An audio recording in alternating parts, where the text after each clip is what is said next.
ஏண்டா ஊட்டிகளா, நீங்களாம் சும்மாவே இருக்க மாட்டீங்களாடா? இன்னும் தானே ஆனால் வீடியோ எடுத்து திட்டிகிட்டே இருக்கணுமாடா? நாங்கள் தான் சொல்கிறோம்ல, நீங்கள் வழி வேற, நீங்கள் வெளியில் வராதீங்கன்னு.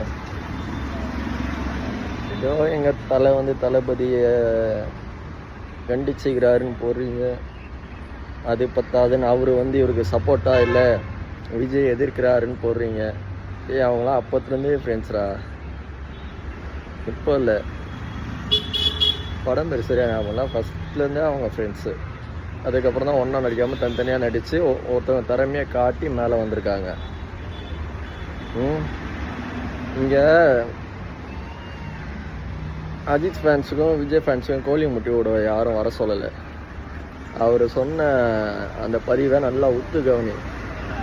அந்த பதிவில் என்ன சொல்லியிருப்பார்னா, இது ஒருத்தர் மேலே பழி போடக்கூடாது, அதாவது ஒருத்தர் மேலே நீங்கள் பழி போடவே கூடாது, இது எல்லாருக்கும் பொறுப்பு, போலீஸ்காரங்களும் பொறுப்பேற்றுக்கணும், மக்களும் பொறுப்பேற்றுக்கணும், இதில் நானும் பொறுப்புன்னு அன்வான்டாக அந்த மனுஷனே நானும் பொறுப்பேற்றுக்கிறேன்னு நிற்கிறாப்புல. அப்படின்னா என்ன பண்ணுறாரு, விஜய் அண்ணனுக்கு சப்போர்ட்டாக இருக்கிறாரு. இது கூட தெரியாமல் தற்கூரி நீங்கள் எங்களை தற்கூரின்றீங்க. நல்ல கதையாகுதுடாடே உங்கள் கதை. நடத்துங்க, எவ்வளோ தூரம் நடத்துக்கிறீங்களோ நடத்துங்க.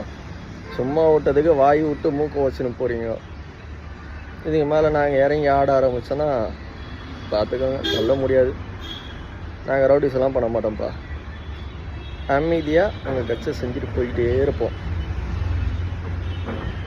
2026 எங்கள் அண்ணன் சொன்ன மாதிரி தான் 2 கட்சிக்கு தான் போட்டி.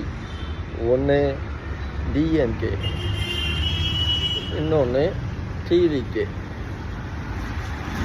அதில் டிவிகே மட்டும்தான் ஜெயிப்போம். எங்கள் அண்ணனை சிஎம்மாக உட்கார வைப்போம். நீங்கள் ஆட்நாட்டத்துக்கெல்லாம் முடிவு காலம் வந்துடுச்சு தம்பிங்களா, முட்டை முடிச்செல்லாம் கட்டிக்கிட்டு ரெடியாக இருங்க வீட்டுக்கு போகிறதுக்கு, மாமியார் வீட்டுக்கு.